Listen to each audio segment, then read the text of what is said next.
All right. Hello and welcome to all of our attendees for our winter quarter pizza talks. For those of you that I haven't had a pleasure to meet yet, my name is Jenny McGue and I'm a second year conservation student here at the Coatson. Um, Before we begin, I'd like to start us off with a land grant acknowledgement. The Coatson Institute at UCLA acknowledges the Gabrielino Tongva peoples as the traditional land caretakers of Tovaangar, currently known as the Los Angeles Basin and Southern Channel Islands. As a land grant institution, we pay our respects to the Hanukvatem, Ahihirum, and Eohinkem past, present, and emerging. I realize our virtual format means that a lot of us are spread out geographically, so feel free to write where you are, as Deidre mentioned, where you're watching from, and any of your own land grant acknowledgements as well into the chat. So for today's Pizza Talk, it is my pleasure to introduce Dr. Glenn Wharton. Glenn is a professor of art history at UCLA and the chair of the UCLA Getty Conservation Program, our program. Um, Prior to his appointment in 2019, he was on faculty of museum studies at New York University. Um, his diverse experiences in conservation include serving as conservation director for the Japanese Institute for Anatolian Archaeology at Kamen Kalhayuk in Turkey. And in a different vein, he initiated and managed MoMA's program in video, performance, and software-based art conservation. He also co-directs the NYU-based Art Archives initiative that develops digital information systems for the display and conservation of contemporary art. His PhD dissertation and subsequent book focused on developing a model of participatory engagement in conservation research and practice, which he will present today. He received his PhD in conservation from the Institute of Archaeology, University College London, and his MA in conservation from the Cooperstown Graduate Program in New York. So without further ado, I will hand it over to Glenn. So if everyone could give him a virtual round of applause. Thank you, Jenny. Yeah, so the project that I'm going to be talking about today is on research that I did about 20 years ago for my PhD. And a lot's happened since then, so I'll reflect a little bit on that. I will begin by just telling you about the aim of the research and then walk you through the actual conservation project and then step out to do a little analysis and open it up for questions. So the idea was to create a model for community-based conservation that produces knowledge about the past, engages and empowers members of the community, and physically preserves cultural heritage. So lots happened over the last 20 years. And fortunately now there are examples of other collaborative conservation projects out there. And in fact, it's even becoming standard practice in the conservation of indigenous cultural heritage and contemporary art. And yet, I believe we have a long way to go in developing ethnography, collaborative practice, and sharing of authority in the conservation field. And we're only beginning to address issues of restitution. The field of heritage conservation was framed as a scientific enterprise in the late 19th and early 20th century, in part to distinguish itself from restoration, but also because of European, North American men and a few women who developed the field had a fundamental belief that we can know objects through material analysis, and then we can arrive at decisions about how to conserve them through material analysis alone. That's overstating it. We've always incorporated art historical analysis and aesthetics, but we haven't been very good at engaging people who are associated with these cultural objects. So the goal of the research was to assess the potential for conservation to expand its work beyond physically conserving materials from the past to, first of all, produce cultural knowledge about relationships between objects and communities associated with them, but also impact those associated communities by providing them with an opportunity to engage in the conservation process and reflect on how they want their cultural heritage to be preserved and known to the public.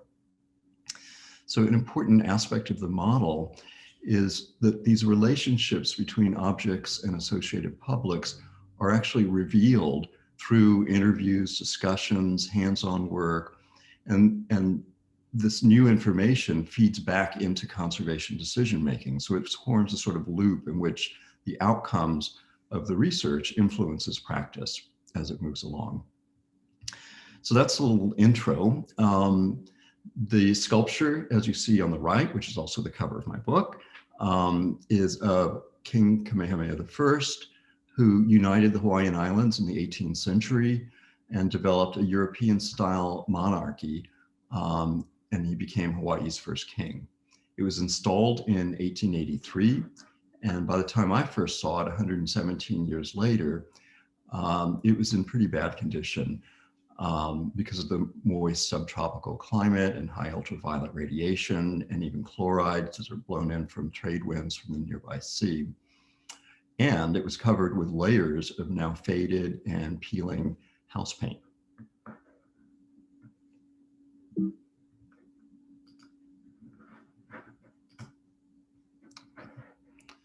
So it has a fascinating history.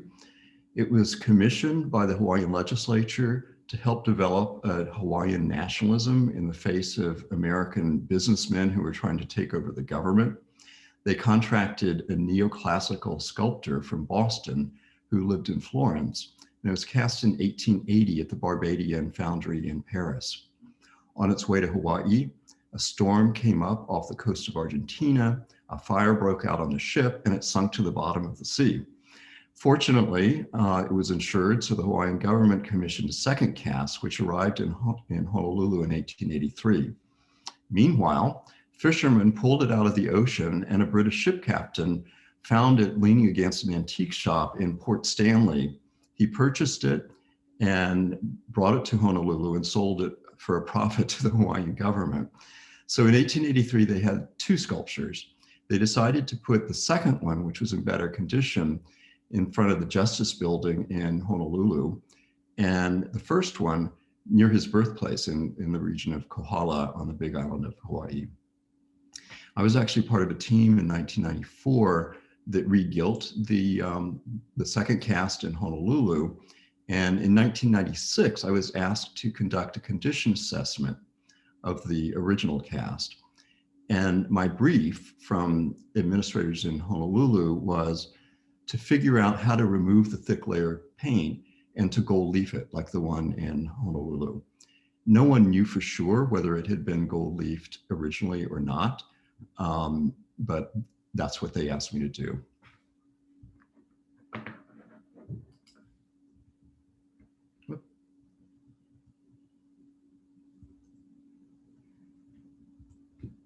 So that's what it looked like when I first saw it. The paint was peeling. There was green corrosion underneath on the copper alloy surface. And I'd known, or I suspected that there was some physical damage as well from being landing at the bottom of the sea and being drug out of the sea. But we couldn't know that because of all the paint on it. But the paint was fading because of the migration of plasticizers and other additives as the polymer was breaking down. I began taking samples, taking photographs up on a ladder, and people in this little town started to come up to me and ask me what I was doing. And I said I was sent here by people in Honolulu to make a recommendation on how to conserve it. And one woman who worked in a shop across the street said, well, whatever you do, keep the paint on it.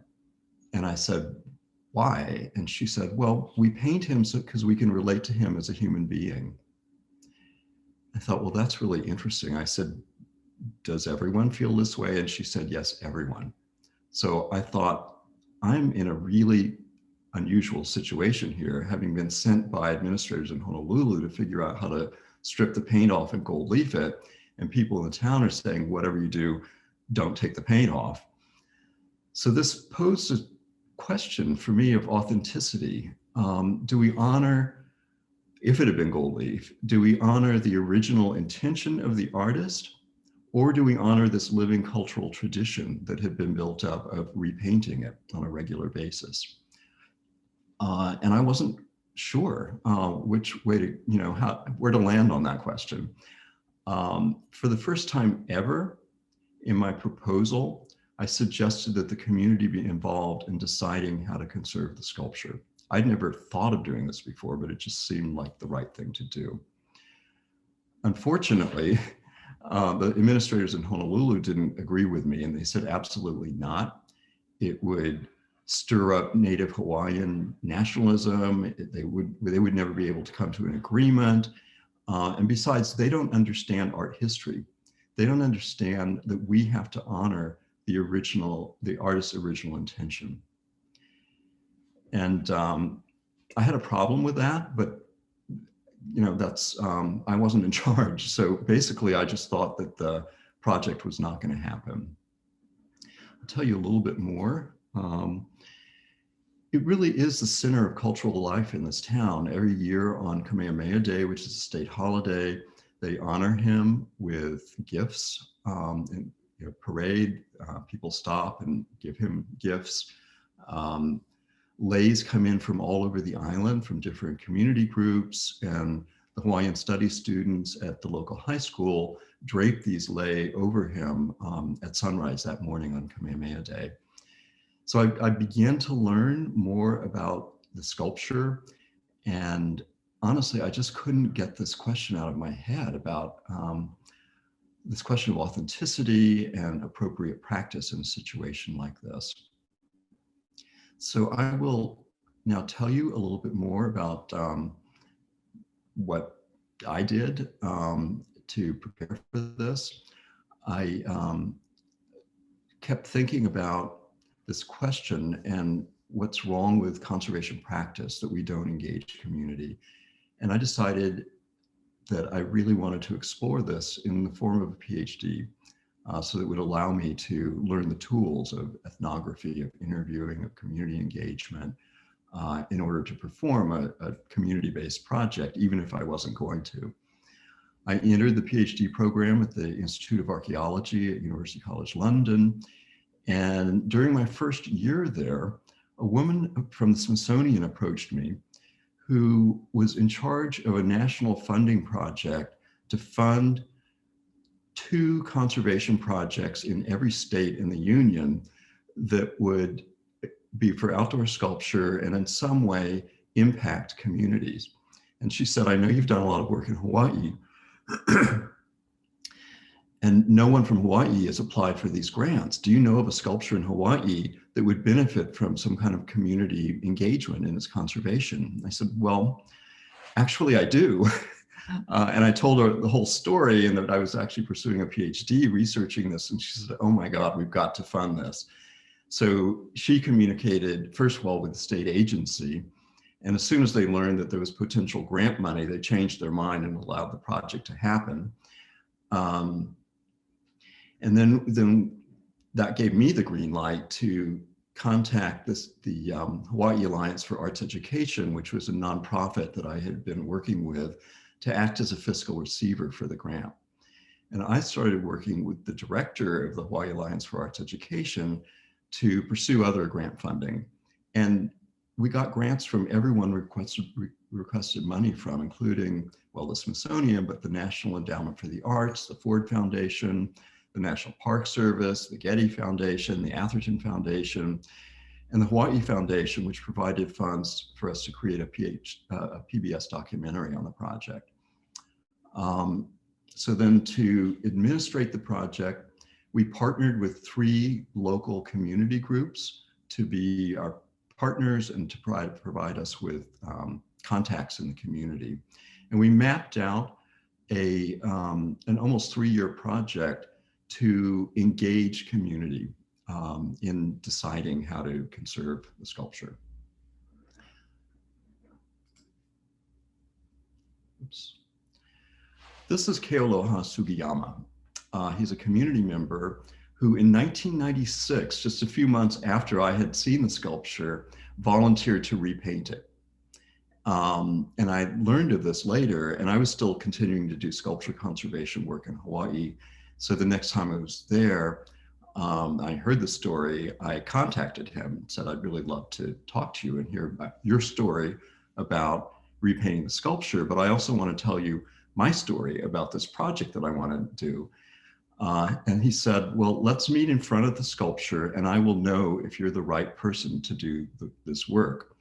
So I put my best Hawaiian shirt on and came over there. We met at sunset. And I was all prepared to tell him about this community-based project I wanted to do.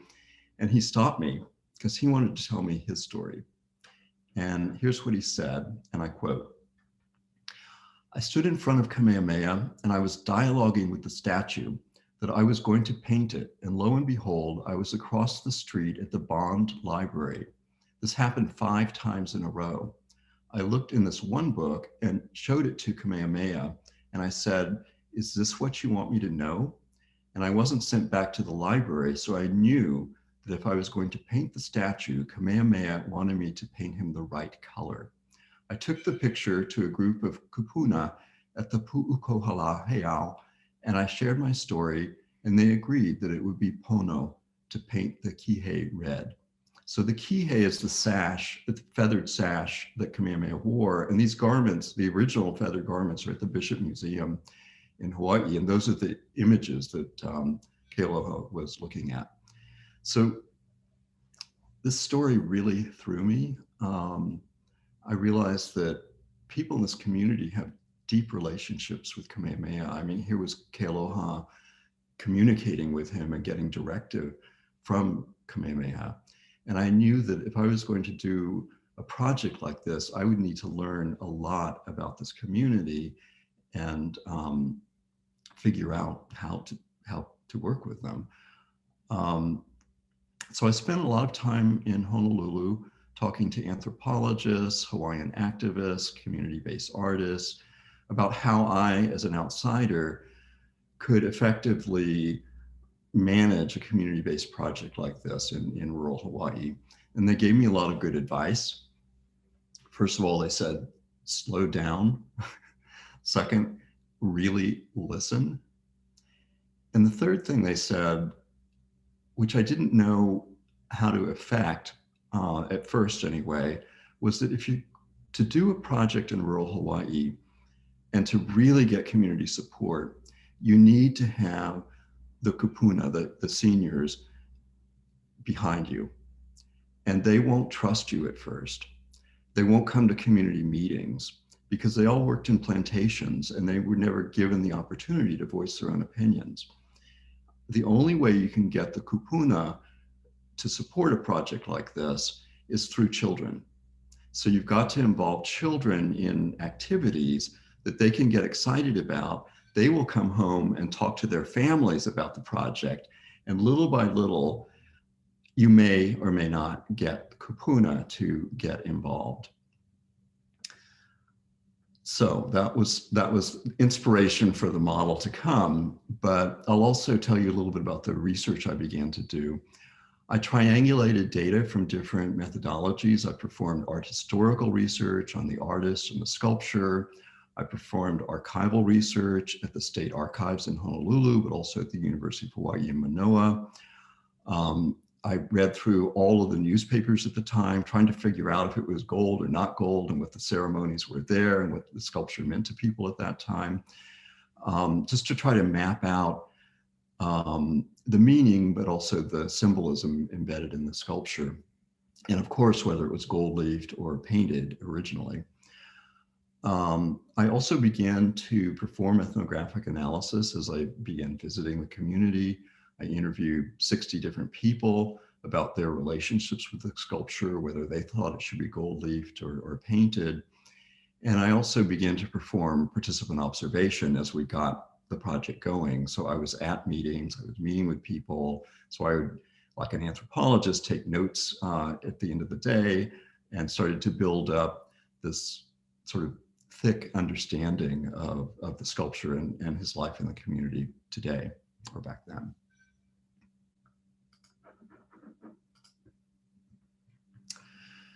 So it didn't take long through my art historical research to identify the source for the sculpture.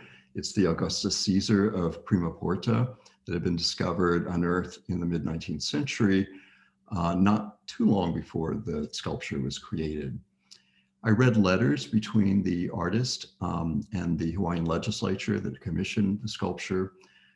And they were deliberately planning to create what they called a Pacific hero by saying that Kamehameha was as powerful as a Roman emperor in order to stimulate this Hawaiian nationalism.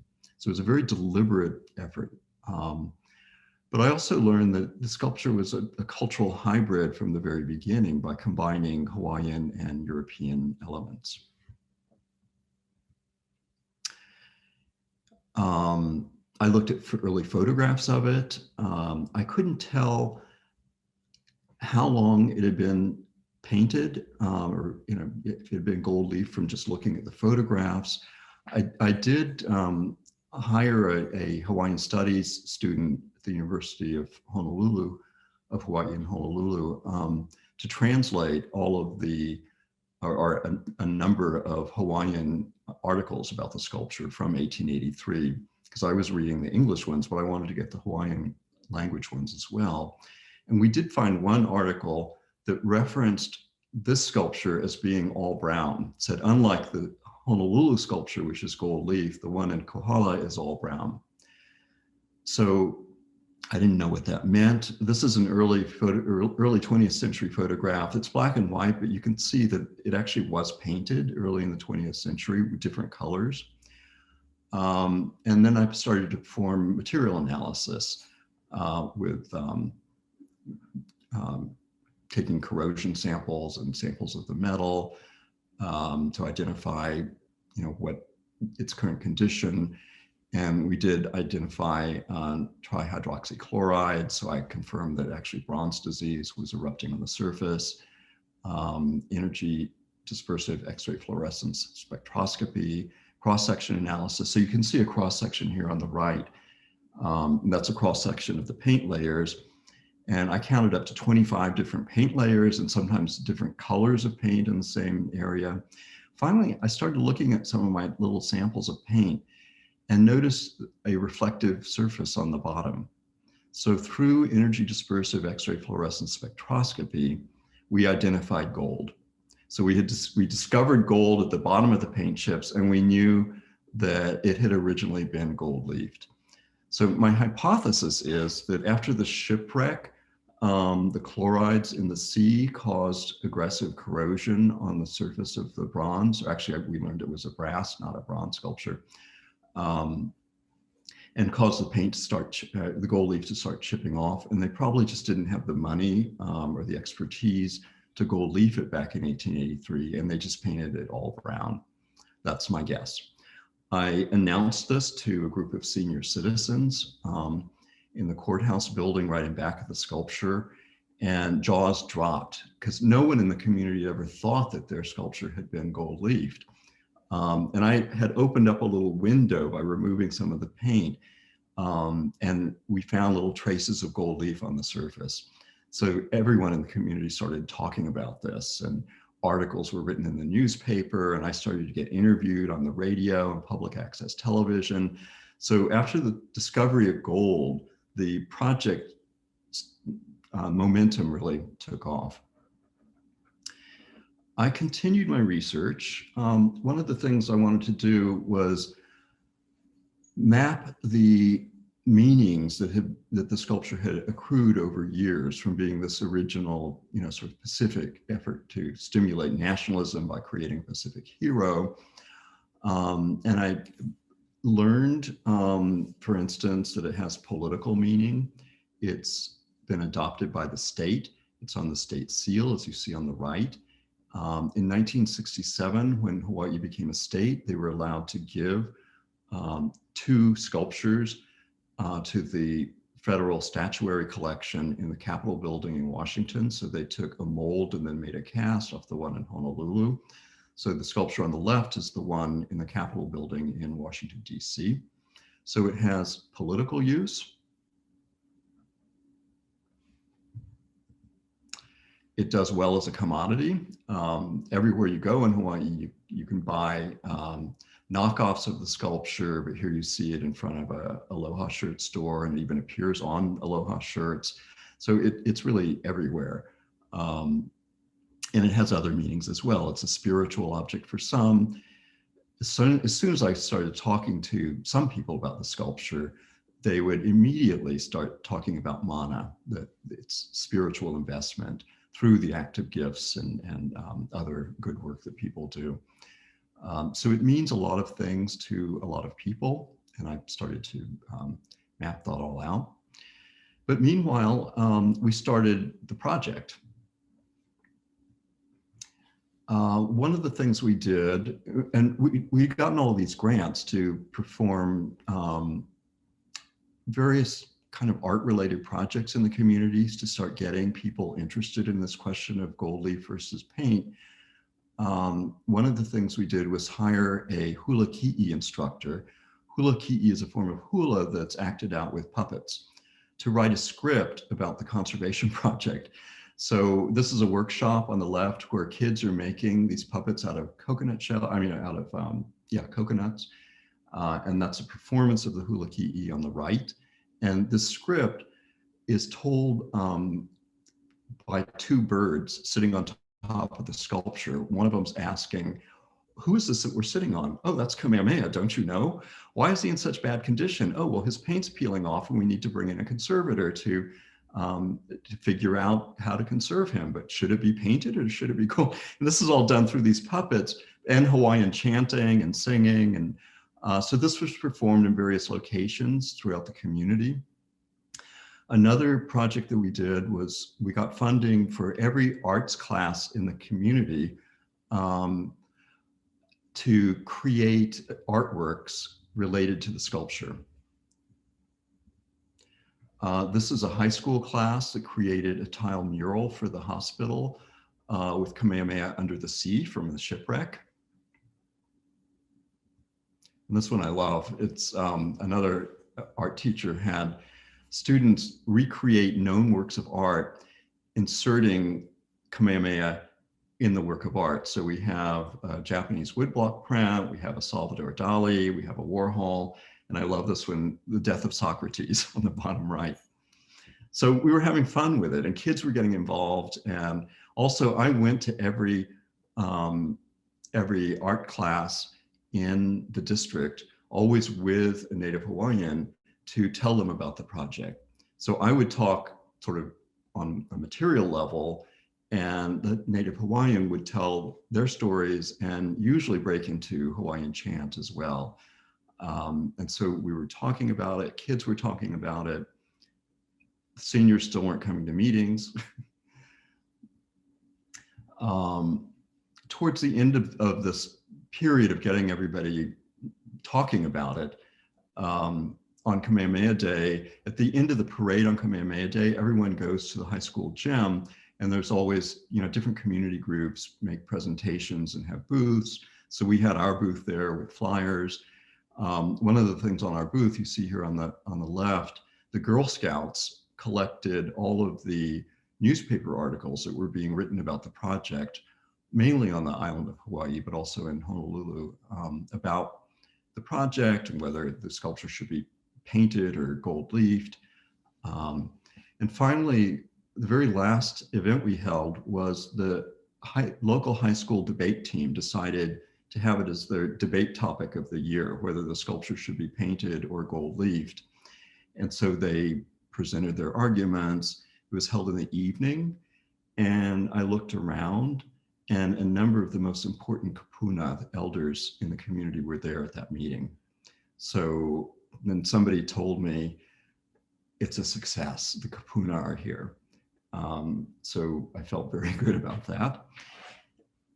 We'd also been talking with the leaders of these three organizations, were tasked with deciding how to decide. Should there be some kind of Hawaiian decision-making mechanism like Ho'oponopono invoked? In the end, they decided to have a vote. They said, we're a democracy, we're a state in the United States, and we should vote. So they put up ballots all over the community for people to vote. And they made this little poster here, one with an image of it gold leafed, one with it painted, with a description. And they put the ballots in every mailbox in the community. In the end, the community voted 71% to paint the sculpture. So that released me to do my research on the type of industrial paint that would withstand this tropical environment. And it released the community leaders to decide on the colors that it should be painted. So that, finally we were able to get started. I put this image in as an example of another example of cultural hybridity. So I contracted a paint company to paint the first layer of paint on the sculpture, because we were going to strip it, deal with the corrosion, investigate any kind of structural problems, and then repaint it with the colors that the community members wanted.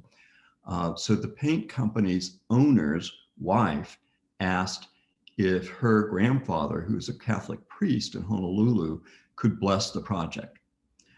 I asked our community, leaders if we should, and they said, well, yes, of course.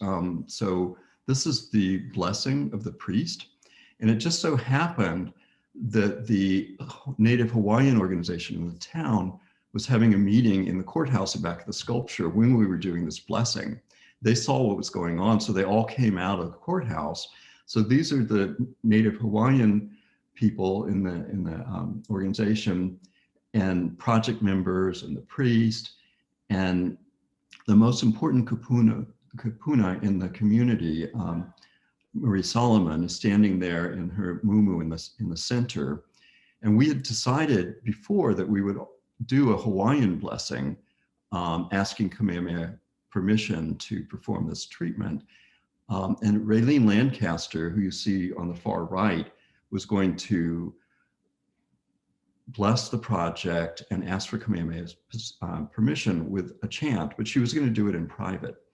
So all of a sudden, after the priest stopped reading from the Bible, Marie Solomon turned to Raylene and said, could you please bless the project with a chant? And Raylene hadn't written the chant, so she wasn't prepared for this at all. But she closed her eyes, and the most powerful, beautiful chant came out of her. People started crying. It was amazing. I asked her later, did you prepare this? She just said, it just came to me. So with that sort of cultural hybrid beginning, we were able to start the project. We worked for 7 days, stripping the paint off with blasting it with steam, with mechanical removal, with using heat, doing everything, and chemicals, everything we could to get the paint off. And that's it on the left, partially removed, and on the right, completely removed, or as much as we could remove. And you can see so much more detail. And we, on the scaffolding, we started saying, maybe we shouldn't paint it. It looks so great without paint on it, but that was not an option at this point. I won't go through all of the steps that we went through, other than to say that when we finished it, that's what it looked like after we finished it. And we did paint the sash red again. The Royal Order of Kamehameha asked if they could bless the sculpture in the morning on Kamehameha Day, because we had a rededication of the sculpture on Kamehameha Day the following year. And so they did. And Nalani Cabrera, who is on the right here, that's his sister Cheryl on the left, decided they wanted to make an offering, a hula offering to Kamehameha. And Nalani and his sister are Kamehameha descendants, but Nalani worked with me on the scaffolding. So he was my closest assistant on the scaffolding during the whole project. And I'll come back to him a little bit later. So I'd like to step out of the project now and just spend a minute or two reflecting on the original aims and what we achieved. So as you remember, the aim of the project was to preserve the sculpture, but also to produce cultural knowledge about the sculpture through interviews, working with people, hanging out, talking to them, but also technical research and archival research. I was, as I said, able to map out cultural meaning, the hybridity of the sculpture that continued since its birth, with all of these various meanings. It had certainly accumulated mana, so it was a spiritual object to some. It was a political tool of the state. It was a locator of place for some. It was an object of local identity, and of course, a commodity for some. So it had various uses and meanings in the community that I was able to write about. And I also made the observation that more knowledge was actually produced during the physical act of conservation that I wouldn't have gotten to had I not physically conserved the sculpture with community members. And I'll give you an example of this. That's Nalani. On the very first day of work, I had interviewed Joe Chang. Among the 60 other people I interviewed, Joe Chang had been a maintenance worker for the county for many years, and he had been in charge of repainting sculpture whenever it needed to be repainted. So I asked him about what he did, and one of the things he told me was that at a certain point, he decided that the hollow eye sockets didn't look right. So he went down to a local hardware store and bought poison paint cans for spraying plants and took out the bronze ball bearings inside that were the right size, and he epoxied them into the eye sockets and painted them with pupils and white highlights. So they were really Joe Chang's eyeballs. And I knew that they would come out during our blasting. So the very first step, I thought I would give Nalani the honor of removing the eyeballs, and showed him how to do it with chemicals to loosen up the epoxy and then pry them out.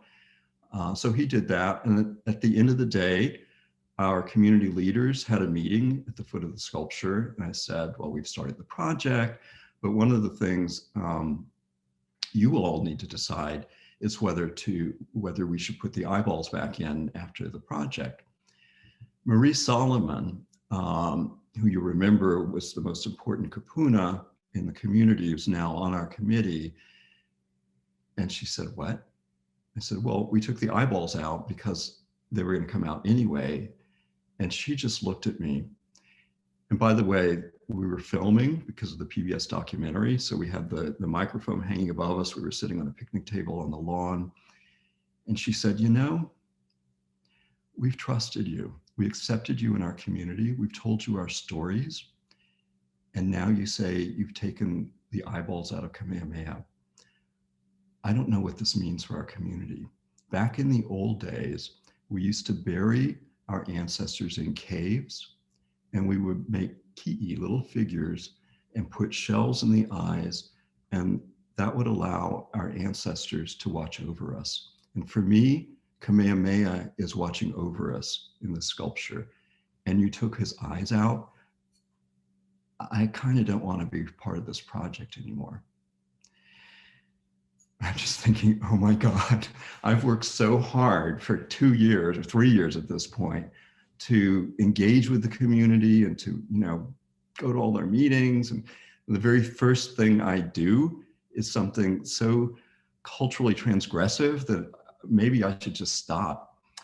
Fortunately, another Native Hawaiian on the committee put her arm around Marie and said, it's okay, Auntie. You have to understand, those were Joe Chang's eyeballs. He glued them in 1978, and they were going to come out anyway. And so we have to decide whether to put them back. And she put her hands out and she said, can I see them? And they were actually in my pocket. So I pulled them out of my pocket. I put them in her hands and she started shaking. And finally she started laughing and she said, okay, but I don't want to be the only one to make the decision. So, phew. But my point here with this little story is that I wouldn't have known, since I interviewed 60 people about this sculpture and asked about its meaning, nobody thought to mention the eyes, and I didn't think to ask about the eyes. So only through the act of taking them out, I learned about their significance. And I like to say that an anthropologist probably wouldn't have taken the eyes out of a sculpture and then asked community members, what do you think? But through the act of conservation, we produce more cultural understanding. So I think that conservators are well placed to do some cultural research, not all cultural research, and we're not all trained as art historians or anthropologists, but we have a particular position by physically intervening in the life of these objects.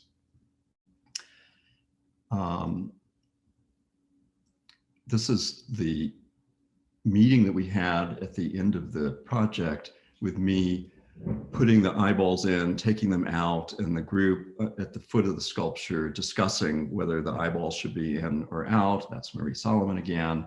Finally, they decided they do want the eyeballs in, so I epoxied them back in and had to sort of lay on top of the scaffolding like Michelangelo, paint the pupils in, make sure it wasn't cross-eyed, and put the highlights in. And they were happy with that. And just one more point here, another little story. As I mentioned before, it was the community's decision, or the community leader's decision, what colors to paint the sculpture. And they wanted the yellow and the red to match feathers from these rare birds that, you know, made up the cloak in the Bishop Museum. So we actually had samples of those feathers and matched to paint colors. But then we got to the question of skin color. And I pulled out my color wheel of browns from this industrial paint company, and they didn't like any of them. So I had to find another paint company and brought the paint samples to them. And finally, they said, well, they want to match Nalani's arm. Nalani is a Kamehameha descendant, but of course, like many other people in Hawaii, he's a descendant from multiple other ethnicities that people came to work in the plantations from all over the world. So he actually is composed of 5 different ethnicities, including Native Hawaiian. And I had asked Joe Chang about the color of brown, and he told me that he matched the paint from this Puerto Rican woman that he knew who had a beautiful color of brown skin. So there we go. But my point here is that we were talking about brown skin colors, and this allowed me to start talking about race and racism. And they, you know, by this time I knew these people really well, and we, you know, it just led to a natural discussion about racism in Hawaii, which is a very complicated topic given how multicultural it is, and with the you know, how the newcomers, the Caucasian newcomers that are arriving in this community. And again, it would be hard for someone like me to go to a rural Hawaiian community and say, can we talk about race and skin color? But here we were, and it was because of this conservation project. So once again, it produced a cultural understanding for me that I was able to then write about and we were able to talk about. So the final aspect, I think that is my last slide. Yeah. In fact, I'll stop sharing my screen now. Okay, am I back? I can't see what you see, so, all right. So the final aspect that I wanted to mention was, yes, we produced cultural knowledge. Yes, people got involved. But the second aim of the project was to impact communities through these participatory methods. And that's difficult to measure. How do I know how they were impacted? I did go back a year later and interviewed a number of people that had been involved in the project. I'll read you one quote from an interview. She said, "For many, I think they took it for granted that the statue was here and it would always be there. But to ask the question about painting or gilding it, all of a sudden people had an opinion. You get dialogue from them. And those who always had a bond with the statue found themselves even thinking more about Kamehameha. Then you start going back to his life, his purpose, and what was he trying to do with his people? They went to another level. They started searching themselves." So some of the comments like that helped me believe that yes, they were impacted. I didn't do a formal survey, so I don't, really know. I could go back now, I suppose, and talk to people. One other person told me that the project offered a safe space for people, that people in the community are not at each other's throats over painting or gilding the sculpture like they are over property rights, Native Hawaiian rights, water rights, access to beach rights. So this gave them a safe space to practice public dialogue. And indeed, many of the kupuna were coming to meetings and offering their opinions, and people that didn't go to public meetings ordinarily were there and offering their opinions. So it sort of gave them the experience and confidence to take civic action on other issues, I was told. I think there's more that I could say, but I think I'd rather spend 10 minutes with questions